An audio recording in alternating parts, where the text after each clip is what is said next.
because I want to get started on today's lesson. We got Robert Ferrell here. Hallelujah. And I'm working on a book.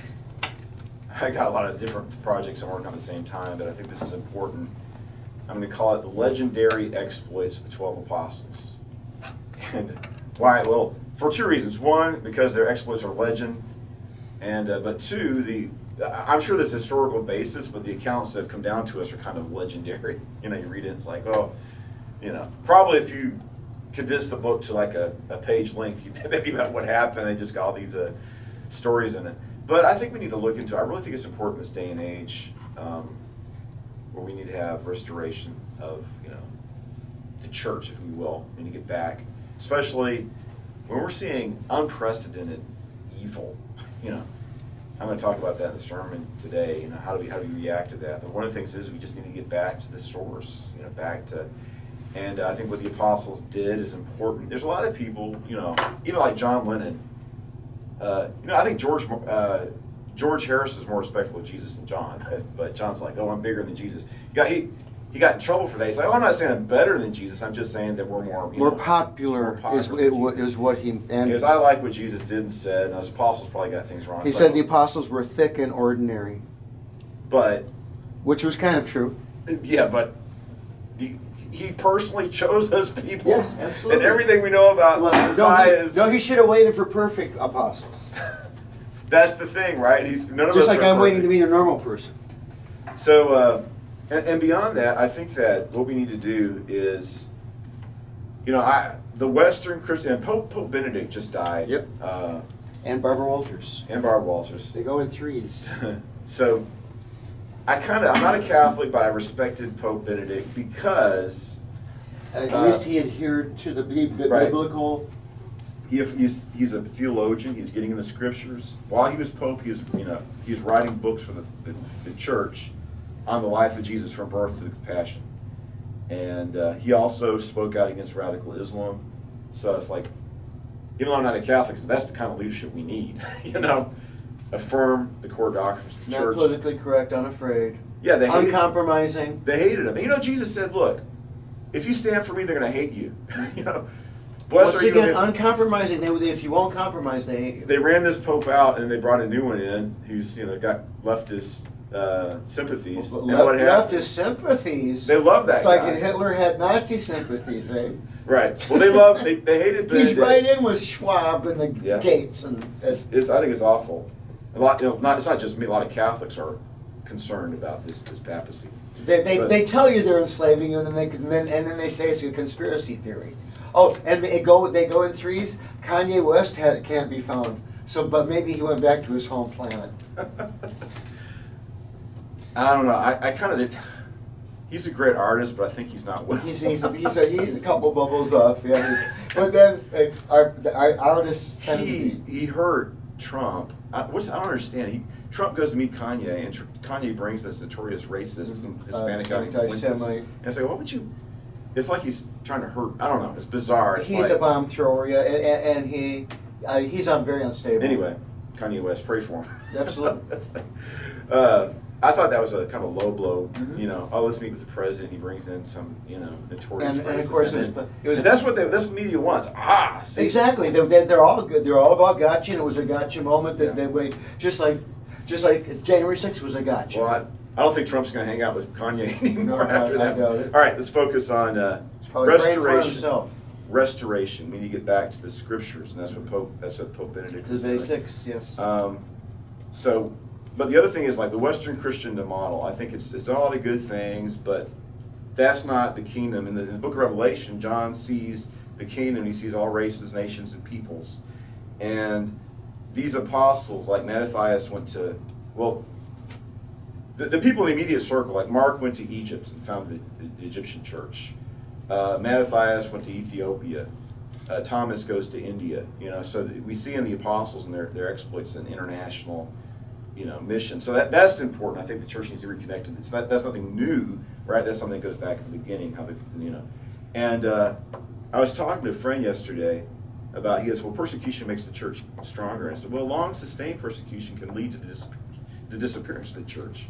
like North Africa. I said, look, the New Syria. Testament was put together in Egypt. Africa, in Egypt. That's the first list of canon scriptures from Egypt. Some of the greatest early church fathers, theologians that impact us today, Tertullian, Augustine of Hippo, North Africans. And Augustine might have been black. So that's a part of the Christian heritage, and we need to reconnect with that. So what I want to do... Of course, the Ethiopian was. Yeah, I'd like to go to Ethiopia. That's really, really fast. One of the oldest Christian civilizations in the world, and they've preserved a lot of, Get to see the Ark. Yeah, they got the Ark of the Covenant hid away, supposedly. But I mean, the extra biblical. I mean, books that were stamped out, in the West, they're important, like the Book of the Book of Enoch and others. Ethiopia preserved, and we found Enoch in the Dead Sea Scrolls, but I mean there's holes in the manuscript. The whole the book in its entirety is preserved in Ethiopia. So I want to have Robert talk. But I want to give a little introduction really quick. And out of the 12 apostles, I'm going to look at Thomas. And something that's very interesting about Thomas is the stories are, and I got my Thaddeus movie, Eusebius. When I do this, legendary exploits, the 12 apostles, it's like, I think some of these things, some of these things are legendary, some of these things are more secure historical footing. But Eusebius talks about how Thaddeus was sent by Thomas to go preach to the Assyrians. We did our St. Thaddeus movie exploring that, but apparently Thomas himself went to the east. And Thomas is kind of it's a very popular name. Doubting Thomas has become like a figure of speech. And in Matthew, Mark, and Luke, you just have the name, the list of names, but he has a more deeper role in the Gospel of John. His name means the twin. There might be some spiritual significance to that. But he was it mentions he Resembled Christ, you mean? Some people think that. In fact, this is bizarre, but some of the ancient text says that he was pretty much Jesus' identity, which is impossible in a way, but The Passover plot used that. I don't remember that in Passover. The Passover plot in the 1960s is a very popular book, and it theorized that Thomas, the twin, that was part of that they switched, was the Passover plot. And it was a bestseller for years. It's kind of like the anti-late Great Planet Earth. God is dead. Right during that God is dead period, mid-60s. Schofield was a Jewish Christian. He translated the New Testament. It's actually, I like his New Testament. It's called the original New Testament. He had an earlier version called the Authentic New Testament. Who? The guy that wrote the Passover plot. Oh. Which, I think I read that a long time ago. The fact of the matter is that Jesus died on the cross. Like the Da Vinci Code says, well, Jesus escaped and, sired the Merovingian dynasty, just kind of absurd. Well, they're always trying to come up with an alternate. So we have literature. The original lie. We have literature. So what happened is, the New Testament talks about this in Corinth. It's kind of, Paul's criticizing it. You get these different Christian groups. I'm a follower of Peter. I'm a follower of Apollos. I'm a follower of Paul. And Paul says, don't be that way. But apparently what happened is you had different schools of Christianity, if you will, that formed, centered around an apostle. Like there's a lot of literature and stories about Philip. But Thomas is basically had a Thomas church, which you still have in India. It's just like the idea that Thomas went to India. I went and I was trying to retrace the steps of Thomas in India. And I mean, to them, that's a big deal. But in the city of Edessa, this is where King Abgar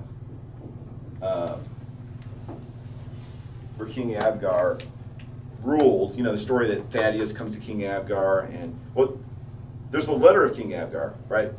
King Abgar. I mean, this is entirely possible, and I think it's biblical. In your movie? Yeah, it's on the movie. It's on the St. Jude Thaddeus movie. What happens is the Bible says, in the beginning of the Gospel of Matthew, the fame of Jesus goes across all of Syria. So there's an Assyrian king named Abgar. He hears about Jesus, so he sends a message. I'm afflicted by a terrible disease. Please come and heal me. The message in the Gospel of Matthew mentions that Jesus' fame was spread across all of Syria. The Gospel of John mentions that there were Gentile people looking for Jesus. So the idea is that King Abgar sent these people to send a message to Jesus, asking him to come to Edessa and heal him. But of course, Jesus has destiny to die for the sins of the world. And Jesus says, I can't, but I'll send one of my disciples later. After Pentecost, Thomas sends Thaddeus. Thaddeus goes and preaches to Abgar. Abgar's healed and converted. It's on the film, and that's the beginning of the Assyrian Church of the East.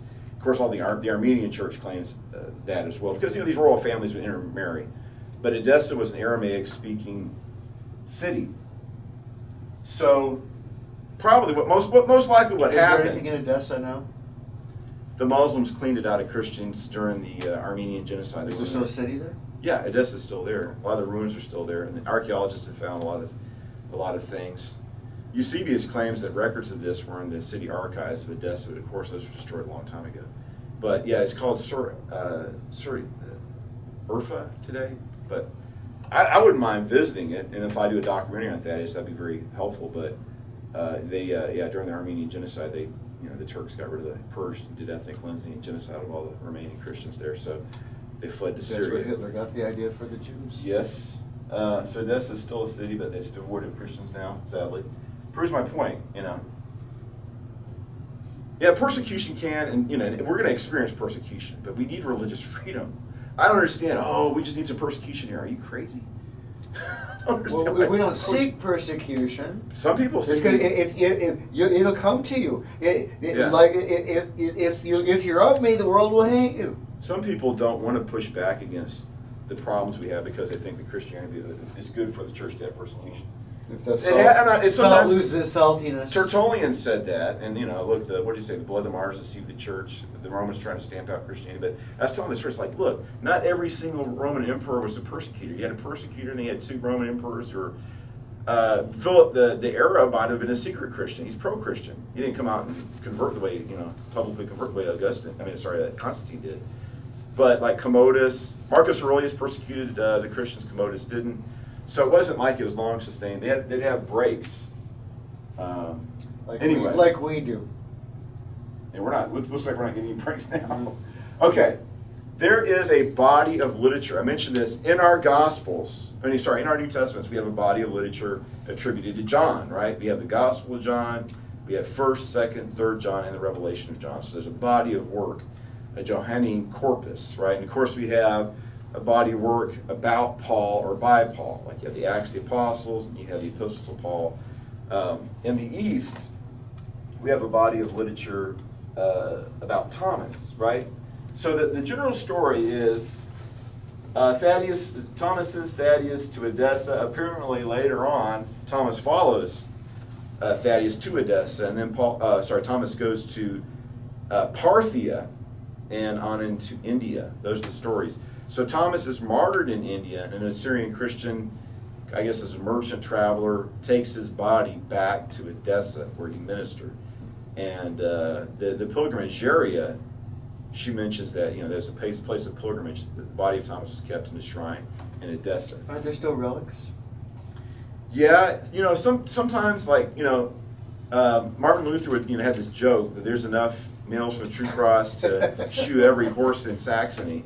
Right, he says you could build a Spanish galleon with Jesse James' mother sold his gun about 100 times. Yeah, if you took all the wood from the true cross, so you'd have a ship as big as the Titanic or the Ark. But yeah, you build Noah's Ark with all that. But the fact of the matter is sometimes they test these relics are obviously false, but every once in a while they test a relic like I think CNN or National Geographic.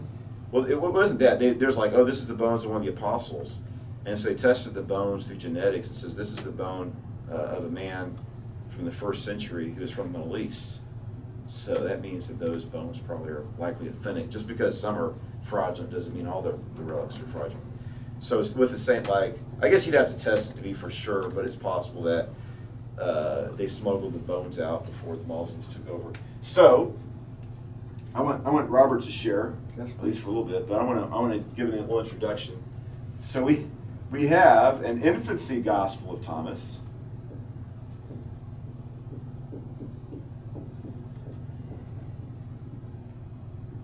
Now, as I mentioned, Thomas and Thaddeus are kind of like a unit ministry team, right? And there's these traditions, and so I've already pointed that out. They kind of collaborate with each other.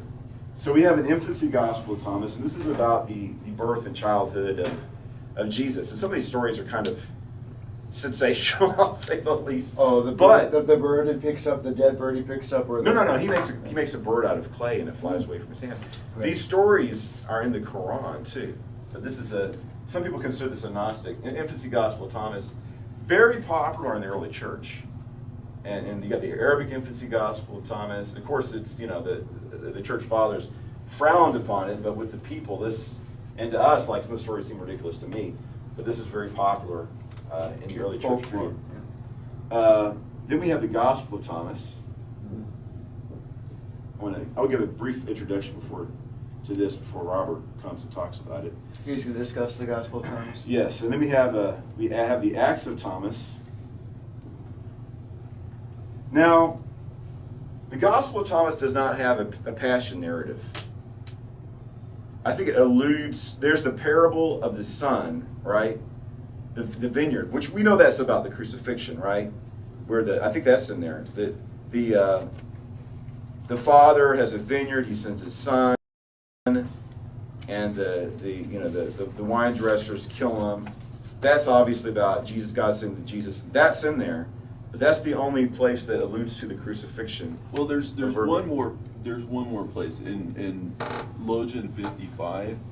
It says that whoever does not hate his father and mother cannot be a disciple to me, and whoever does not hate his brothers and sisters and take up his cross in my way will not be worthy of me. And it I does think mention the cross. then people say it doesn't talk about the resurrection, but I think. And I'm sorry, I don't mean to interrupt. No, I want you to talk. It's kind of the actual Coptic one that we have. We only have that and a few other little fragments. But in that particular one, the word cross there is the starogram, right? So instead of actually the word there, they have the image there. So whoever wrote that particular manuscript put an actual image there. But be that as the Gospel of Thomas is a collection of statements, 114 verses of statements. It's like a collection. It's like the Sermon on the Mount, right? It's a collection of sayings of Jesus, right? It's a sayings gospel. And scholars theorize that there's an earlier gospel that's lost called the Gospel of Q. Of who? Q. Spell? Just the letter Q, which means from German for source. Oh, that's easy. Which would have been a sayings gospel. And some scholars says, well, there's no proof of sayings gospels out there, but the Gospel of Thomas is one. Okay, the Acts of Thomas. This is the story of Thomas going to India. Now, even though the passion narrative isn't in the Gospel of Thomas, when Thomas is preaching, he talks about these things, right? In a lot of his sermons. So Thomas goes, there's a whole bunch of different kind of miracles. And even though this is a legend, there does seem to be a historical basis. Really quick, there's a king called, Thomas goes and preaches before a king called Gundapharnes in the Acts of Thomas. And you read the story, it looks like it's mythological, right? And people thought, well, it's just a made-up name. But then archaeologists found out that there was a king named Gundapharnes, and he lived in India, ruling in India during the time of Thomas. So it gives a lot of credibility to it. It's like, anyway, some people, how did the author of the Gospel of Thomas know that there's really a king in India called Gundapharnes that ruled during the time of Thomas? The Acts of Thomas. Then we have an Apocalypse of Thomas. Okay, well, there's the Book of Thomas the Contender, right? Yeah.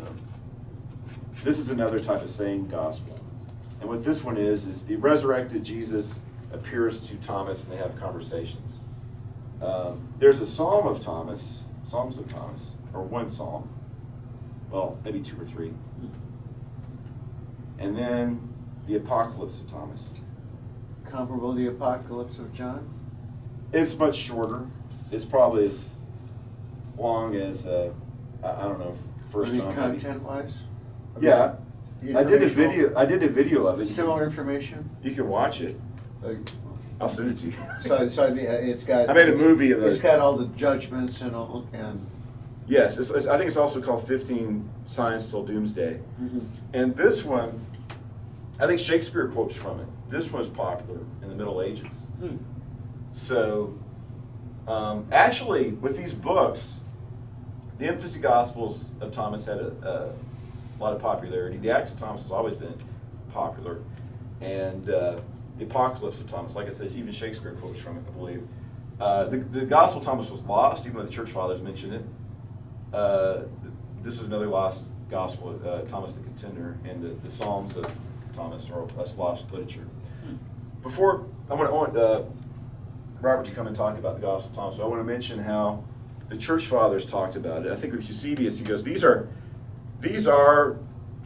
books that are scriptural, Matthew, Mark, Luke, John, etc. And then he says these are the disputed books. Revelation was disputed, Jude was disputed, and then you have books like James. James was probably a disputed list too for a while. But they're like the Didache, the Epistle of Barnabas, the Shepherd of Hermes. These were disputed books. Then you had spurious books. I think Eusebius puts Thomas in the spurious books. So anyway, it was repressed and lost. So what happened was in 1898, sometime like that, there was an excavation in Oxyrhynchus in Egypt, and they found, I think they didn't even know what it was, but they found a sayings gospel, and this is earlier fragments of the Gospel of Thomas.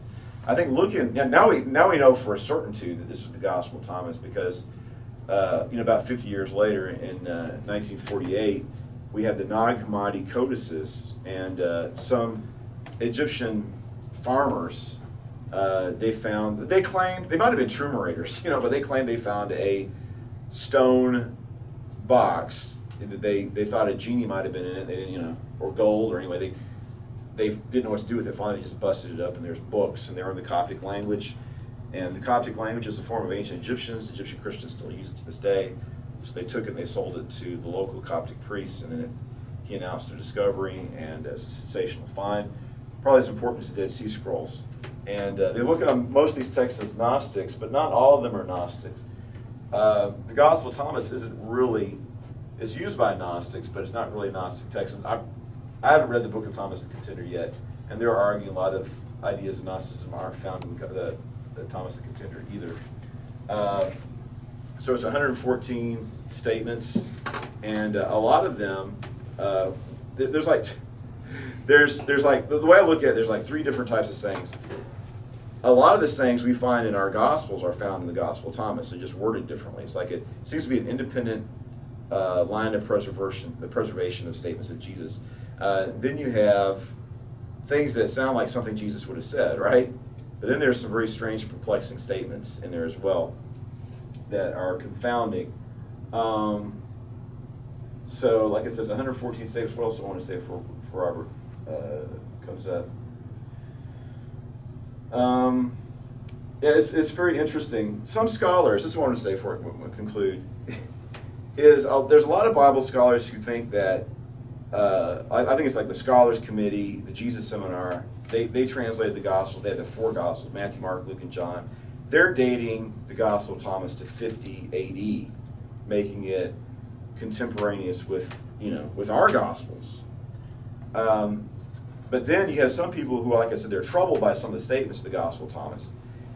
And sometimes, like Robert talked about, sometimes they seem like, what in the world? But if you look at it metaphorically and symbolically, it's not, it's just basics. I'm not saying that there are some things I find troubling in the Gospel of Thomas, but other people, they try to date it late, like the year 150 or later, because I guess they're troubled by it and they're trying to dismiss it.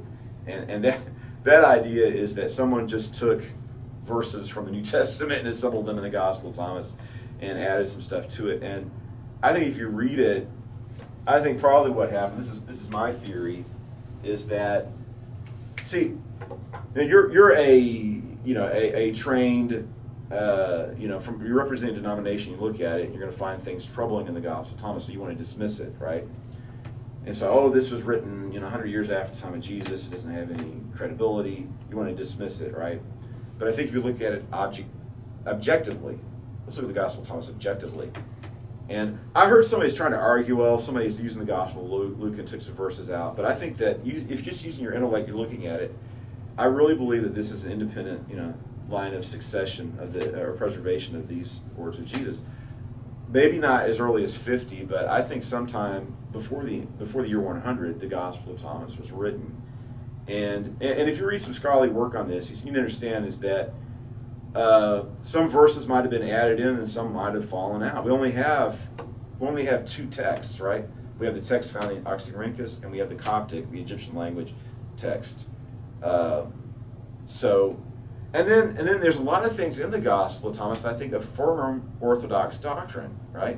Like the deity of Jesus.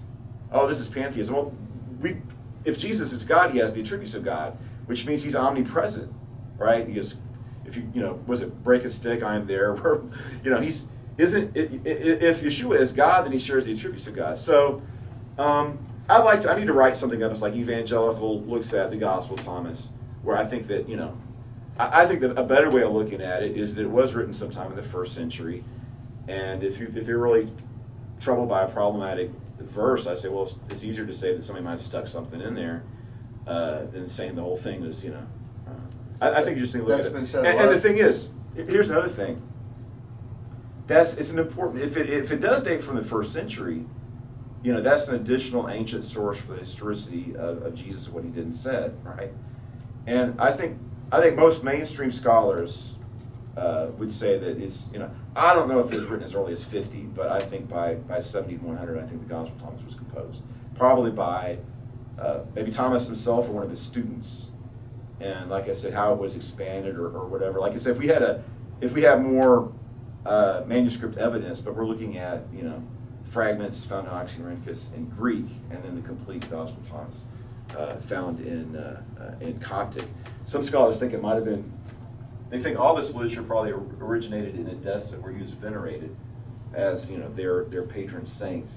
And they might have been written in Aramaic. Now the Acts of Thomas is definitely written in Aramaic. Gospel of Thomas may have been, but the only full surviving manuscript we have is in the Coptic dialect of ancient Egyptian.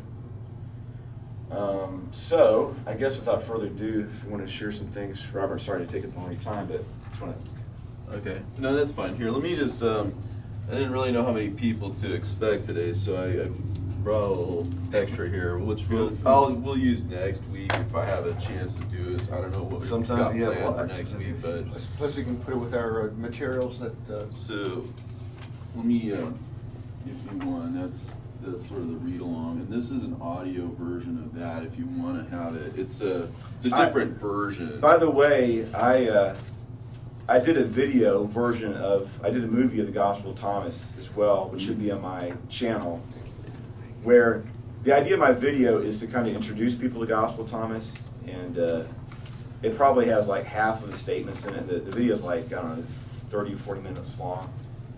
But I have a Jesus actor, reciting these verses. Because like I said, even though the manuscript might be corrupted, I do believe that it is an ancient independent witness. And these sayings of Jesus, many of which are found in the New Testament, have been, like it says, it's an important independent line of preservation. It has great historical values.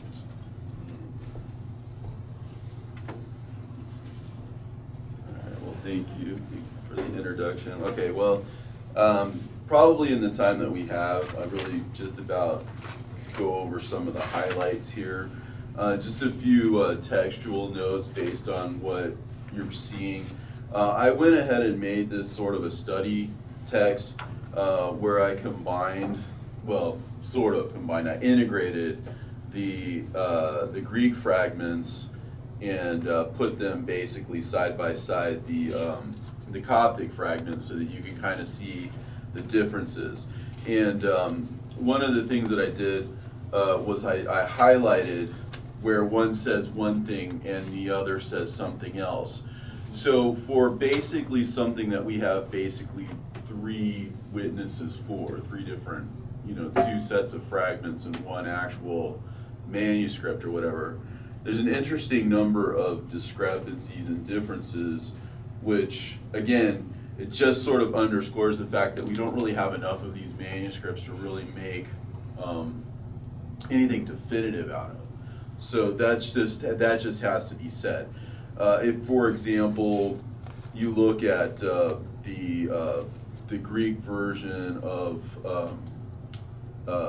verses Logian 1 versus the Coptic version of Logian 1, the words here are used are a little bit differently, but I think that they're also, the way that they interplay is kind of important, because it says, for example, whoever finds the interpretations of these sayings in Coptic will not experience death. Whereas in the Greek, it says, whoever hears these words shall never taste death. Right. So what you see is that Say things in one different uses ways. the word hears, and the other one says finds the interpretation.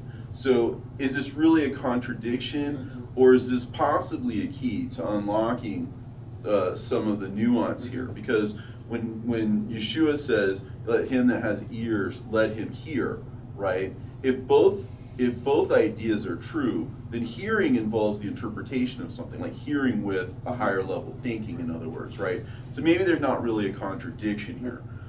When you go to verse Logan 2, for example, and you see where I've highlighted where it says, let him who seeks not cease until he finds, and when he finds he shall wonder, and wondering he shall reign, and then again, and reigning he shall rest. That's an added statement, that's an added verse. Now it could well be that the person who was who was writing in the Greek, it could well be that he was conflating other texts and other sayings in and among these things. Maybe this was his own personal copy for his own personal study, perhaps. So it's hard to say, but there seems to be a lot in the Greek that's added. So if we It had, seems to be almost like a definition. in a way, yeah.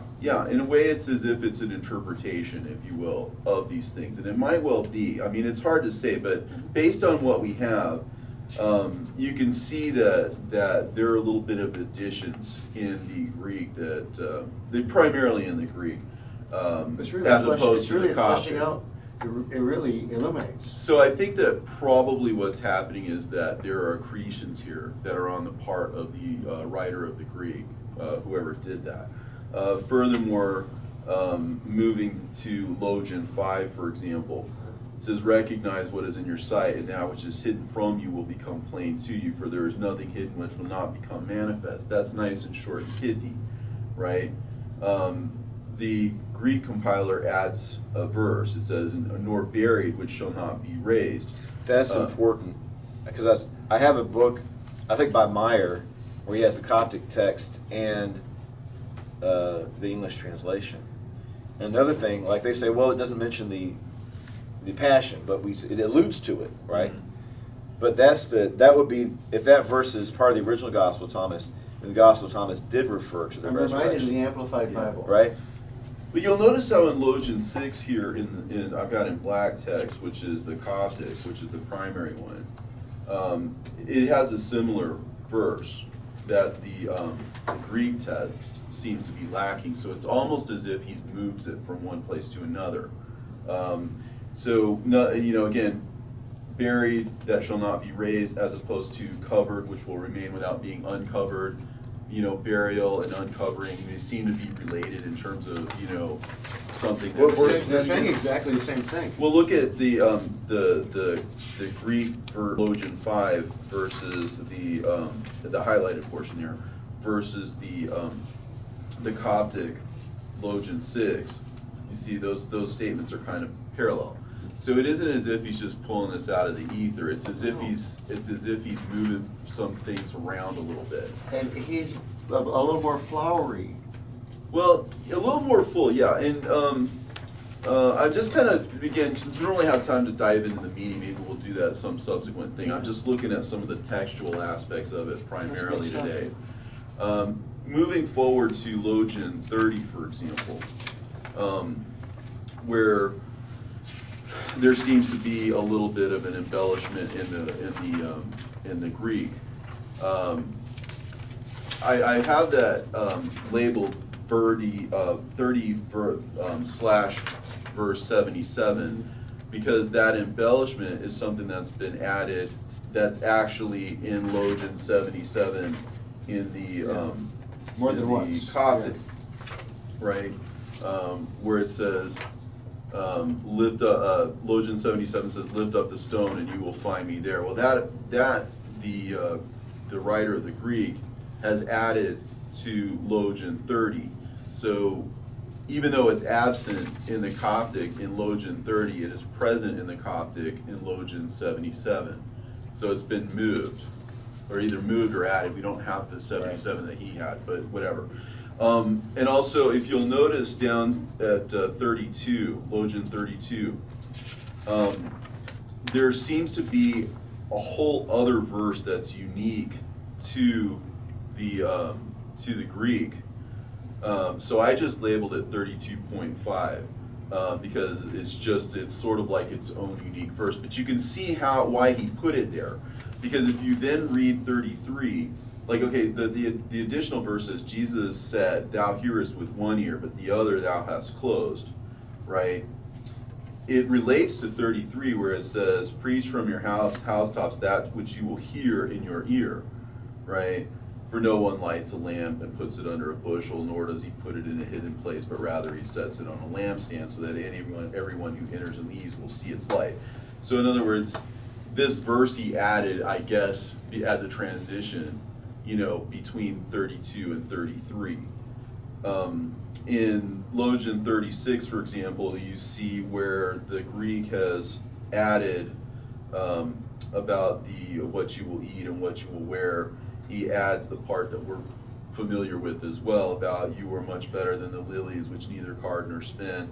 And as for your part, what will you wear when you have no clothing? Who would add to your stature? It is he who will give you your clothing, right? So that's another embellishment. And I think that's just about the last one that you add in the Greek.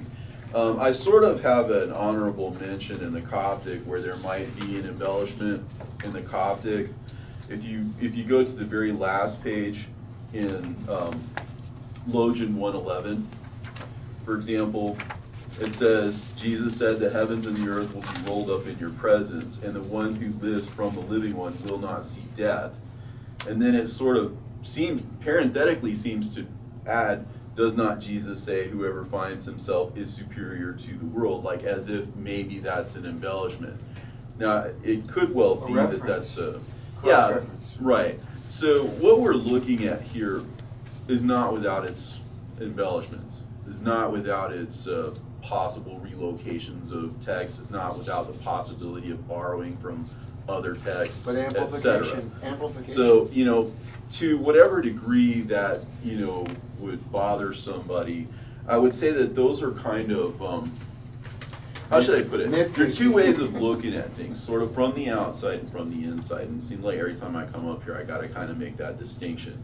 Someone who's trying to date something or categorize something, they're always going to look at objectivity. They're always going to say, why do we have these accretions, for example? What is the dating of these things? How reliable is the hand that wrote these things? And so, those things will lead to questions, and those things will lead to doubts, and those things will lead to, various conclusions on the parts of various people.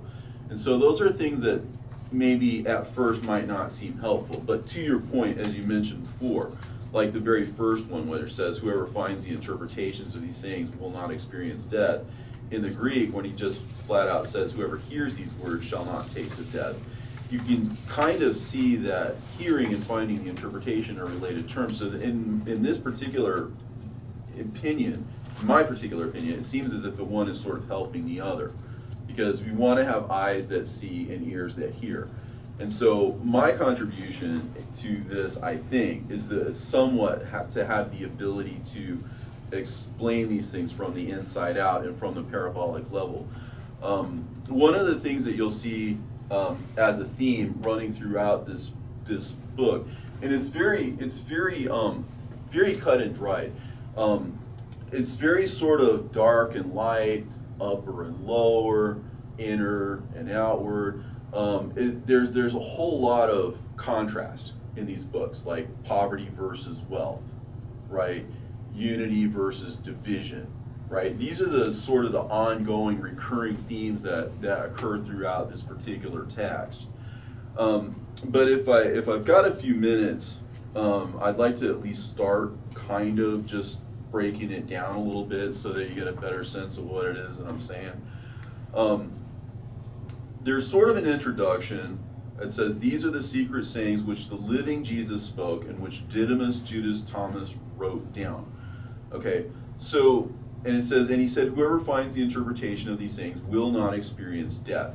So here you have, basically in the compass of the introduction and the first Logian, the contrast between the living Jesus and the one who experiences death. And what's the difference? The difference is that if you come to find the interpretation of these sayings, you are translated from death into life. That life is the life is the understanding of these things. The life is the hearing of these things, right? And you find this sort of echoed throughout this gospel, where Jesus talks about when he says that 24 prophets have spoken in Israel and they all spoke of you, for example, he says, well, you have ignored the one who is alive in your presence and have spoken only of the dead. So the one who is alive is the one who has the words of life, who speaks the words of life. This is something you find written in John as well. The same idea is that he has the words of life, right? And the disciples like, well, to whom shall we go? You know what I'm saying? And so that riffs off of this, right? So living is understanding and dying is not understanding. And so, in other words, if this mystery gets lost and not recovered, until the time of the end, let's say, then you go from a state of life, whoever encoded these mysteries and could explain and exposit these mysteries at the beginning of the church age, if that mystery should disappear and fall away, then all of humanity, all of Christianity basically remains in a state of death because they're not able to interpret the understanding of these things, therefore they taste of death. So that's the first thing. Okay. The second thing is the absolute certainty that the truth is here to be found. Right? So what you're looking for is contained within this book. And so a person who is seeking the mystery, it says, let him who seeks continue seeking until he finds. When he finds, he will become troubled. Right? And again, you guys were talking about how some of these verses are troubling, right? Because again, you're trying to see them perhaps on the level of the flesh, but if you're able to then see through them with the eyes of the Spirit, through the living logos, in other words, the logos comes alive, in other words, within you, then you will be astonished. Or in the Greek, it says you will wonder, right? It'll be a marvel to you, right? A revelation. And in reigning, you will rule over the all. In other words, you will, in other words, instead of being under it, like, in other words, if you don't know something, you're sort of under its power. You're sort of subject to its effect, right? You ever found something out, late, and then you snap out of it, you're like, this whole illusion has disappeared, right? And that's what this is supposed to look like and feel like. And this is, and again, you shall reign. And then the reigning is the idea that now, instead of ignorance having its power over you, instead of the power of death having a power over you, you now have power over it. It's greater than conquering a city, like Solomon said. And in reigning you shall rest. And why? Because you've stopped looking for it because you've found it. Like people joke about, like, well, I found it was in the last place I looked. Like, well, yeah, you're going to keep looking for it after, you know what I'm saying? So you come to rest, I had to keep looking, right? then. Because you found it. So that's the second thing. Right. The third thing has to do with, like, the religious authorities, and those who talk to teach you, right? It says that those who lead you say to you, the kingdom is in the sky, then the birds of the sky will precede you. If they say it is in the sea, then the fish will precede you. Rather, the kingdom is inside of you and it is outside of you. When you come to know yourselves, you will become known, and you will realize that it is you who are the sons of the living Father. But if you do not know yourselves, you dwell in poverty, and it is you who are that poverty. So in other words, if the poverty is the lack of this knowledge, right? And other people are trying to tell you, look, it's over here, or look, it's over there. And we know what the fish are. We know what the sea is, right? The fish are the different forms of Christianity, right? And the birds, again, that has to do with that which is above, the powers that currently rule, in other words, right? In other words, so it's with a reference to basically the religion that then was, or Judaism. And so you see birds and fish together, and then in the same way that you see dogs and swine together, but I'm getting ahead of myself. But this is all with reference to the powers that be. And so, but if you make an end run around those people, like the Christians are going to tell you this book is baloney, right? And you know what I'm saying? Because they are asserting their own selves and their own teaching in the sea, which is basically the Christian age, as again the book makes clear as we go on. But again, he says that if you come to recognize yourselves, why? By coming to see the mystery, in other words, the from the within, instead of from the without, right? Instead of from the outside looking in, you're able to interpret it from the inside out, in other words, From the right? heart, yeah. Then your perception of it matches what is in front of you, which is these scriptures. In other words, you see here what you understand here, and you make the two symbiotic. You see the thing and you understand it, and you understand it, and you can explain it, and you have power over the world. It's a feedback And so loop. the people, your leaders, right, don't have the ability to deceive you or to vaunt themselves and their own, ideas over and above your own heart, because you become one with the logos, Yeah. right? It says, okay, so the man old in days, this is Logian 4, will not hesitate to ask a small child 7 days old about the place of life, and he will live. For many who are first will become last, and they will become one and the same. Well, the 7 days old, again, in 2 Peter, we see that a day is as 1,000 years, and 1,000 years are as a day. This is also reiterated by Barnabas, and also in the letter of Aristeas, and also Bartholomew talks about the day as being Right. 1,000 years. Right. Right, so we have several different ancient witnesses to this idea, one of which is canonical, and so therefore people who are Christians will have a hard time explaining it away. So if you're able to use that particular interpretation, for example, the man who is old in days will not hesitate to ask a small child 7 days old about the place of life. And again, what is the place of life? The place of life is the knowledge of this stuff, right? Because whoever finds the interpretation of these things will not taste of death. Therefore, the corollary to that is if you do understand the interpretation of these things, then you experience life, because the Logos comes alive in you, right? So who is the small child? The small child is the elect, those who come at the end of the age, that is to say on the 7th day, in the 7th millennium, which is where we currently are. So if you're able to articulate that from the point of view of being an elect one, in other words, a child, like it says in the Gospel of Truth, for example, it talks about that these are the children of the Father is seeking, right? He's talking about the elect ones, right? So they become one and the same. The reason being is because if you're able to decode, like let's say you're standing at the end of time and you're able to decode something. Obviously at the beginning of time, when they were encoding this stuff, they were writing it down at the beginning, right? In order for you to decode at the end.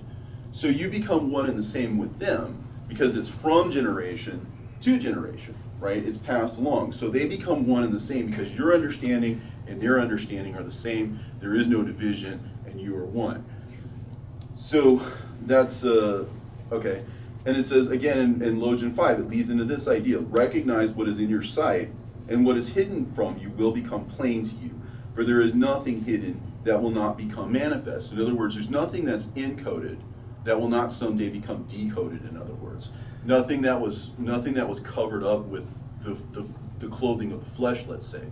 Clothed, the heavenly treasure, if you will, clothed in earthen vessels, in other words, in plain Notice, speak. I want to say, there's a lot of these statements we're looking at now do have parallel in the four Gospels, like the idea in the Gospel of Luke, the kingdom of God is within you. Yeah. Right? What's another one? Well, that one, there's nothing hidden which should not be made manifest. Jesus says that. And this is part of the reason why I start with the apocryphal books, because those are the ones that people question. And if you can show them inspiration from these books, like in other words, if their first experience of this is from these books, right, and they get the revelation from these books that they question, and then they go over to the canonical stuff, and it opens up those books. You know what I'm saying? And now here's the stuff that you question that you can see now. And all this stuff that you didn't know to question, now you can see it over here, and so it comes alive in you. It brings you to it opens up your spiritual eyes. Because again, there's physical eyes and there's spiritual eyes. There's physical ears and there's spiritual ears. If you find the interpretation, then you hear, right? That's like the first thing you learn in this gospel, because this gospel is designed to bring you to awareness. And it says, the disciples questioned him and said to him, do you want us to fast? How shall we pray? Shall we give alms? What diet shall we observe? And this is an interesting answer. Jesus said, do not tell lies and do not do what you hate, for all things are plain in the sight of heaven. For there is nothing hidden that will not become manifest, and nothing covered will remain without being uncovered. So and again, I'm going to jump ahead a little bit here. Where is it? Verse Logian 14. It's on page 2. Logian 14 is really the answer to this question. So I'm just going to jump to that real quick. Jesus said to them, if you fast, right? Remember, how shall we fast? Do you want us to fast? How should we pray? If you fast, you will give rise to sin for yourselves. And if you pray, you will be condemned. And if you give alms, you will do harm to your spirits, right? So why would he say something like that? In what way does that make sense? counterintuitive. Well, I want to mention something that real quick is Jesus did say, he criticized people fasting. Oh, don't fast like them because they disfigure their face, they go around.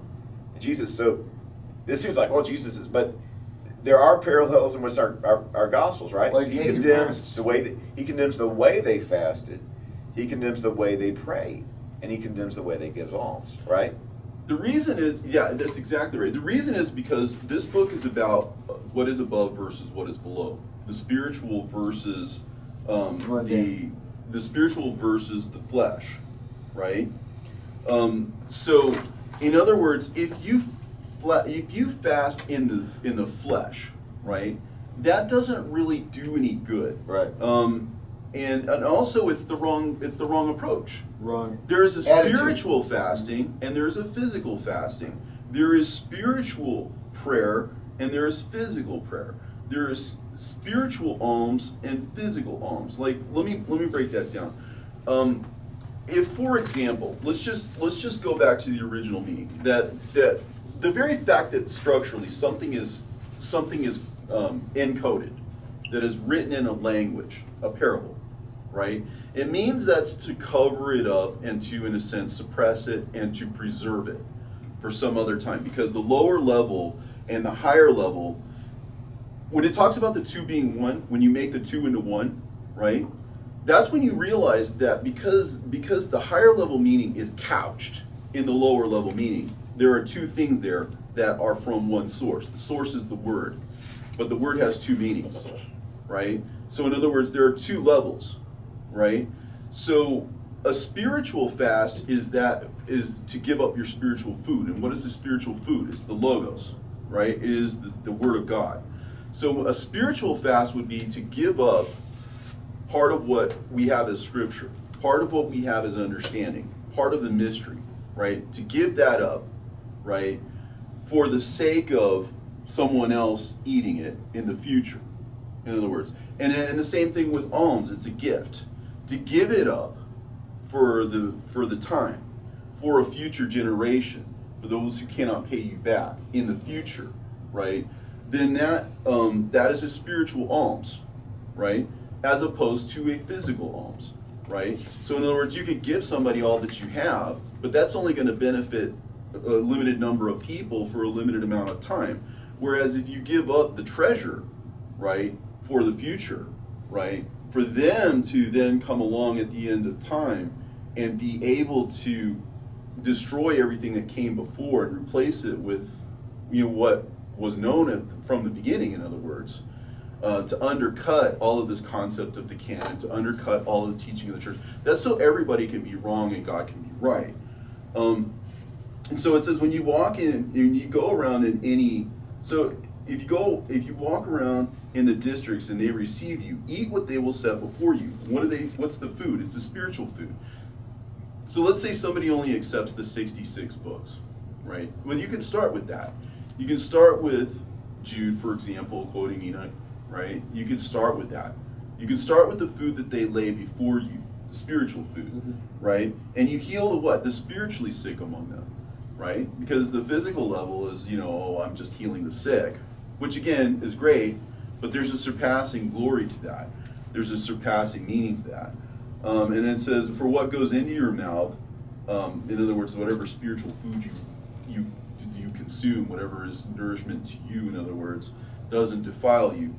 But that which issues from your mouth, that is what will defile you. So the idea is that the teachings that these people bring about based on their ignorance, based on their death. Yeah. All right, we're going to have to wrap it up. Okay. I want to mention here, I'm sorry I went on too long earlier, but that everything in here really has parallels in what's in the gospel. Jesus said to them, if you fast, you'll raise them to yourself. Jesus condemn the way the Pharisees fast, right? When you pray, you'll be condemned. He condemned the way they pray, because they sound the trumpet in the street in front of them, and they pray. They do it to be seen by men. When you give alms, well, that's another thing, right? They're publicly giving alms and showing off. This is when you go into the land and walk around the districts, they receive you. But Jesus told that to his apostles when he sent them out, heal the sick, and also when the disciples were taking the grain while they were going through the field, that's when he said that statement, whatever you put in your mouth is that defile you, what comes out of your mouth. That was defiles you. So when you look at this at first, like, what is he saying? And then you see, well, this is connected with what we have written in our four gospels. And just for what it's worth, I passed out some CDs and I put some over on the table there, so hopefully if we get more people in next week, they'll be able to take them. Play them in your car, whatever. All these materials. There's 2 tracks on there. One of them is the Gospel of Thomas, which again, I integrated. I did an integration. That's why it sounds a little funny at times, because I integrated the Greek and the Coptic. So it's a little bit wordy at times, but you're trying to put the 2 ideas together so that they're more complete. And then I put the Agrapha as a second text, because what that is, since the Gospel of Thomas is a series of sayings, it's a sayings gospel. What the Agrapha is all the different sayings from ancient Christianity that are attributed to Jesus,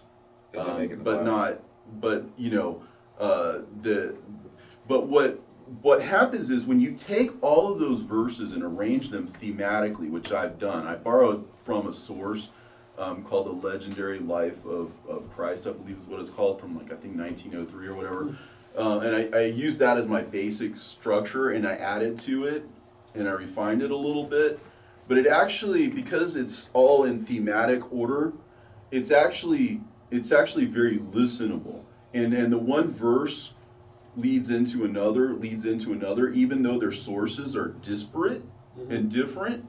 And so just listening to the Agrapha and seeing the unity of thought that's there when you put all of those sayings in context and when you put them in order thematically and somewhat chronologically, right?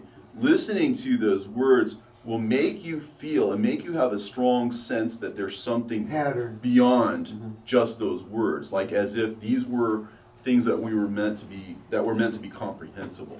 And so I threw that on there because I had the space to throw it on there, but it also makes a very nice companion to the Gospel of Thomas. If you listen to you have that? Is that in your super gospel? Because what I'd like to do is have somebody compile the ancient Agrapha, and then have a list of it and then where it's found at. That'd be great. I actually have that on my channel, and you'll see what I do is I leave out all the Jesus says and all the sources and stuff because I want people to hear the message. But when you read it, you'll see what source it's from, and so it is effectively that. Well, thanks for coming and sharing that. I think we'll have you up to continue some other time if you like.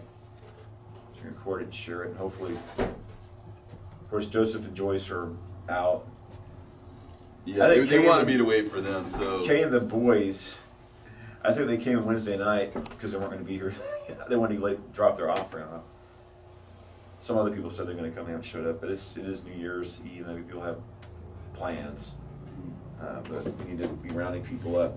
All right, let's close in a word of prayer. Father in heaven, we thank you for the blessings that you give to us. Be with us this day as we worship you. I pray these things in Yeshua's name. Amen.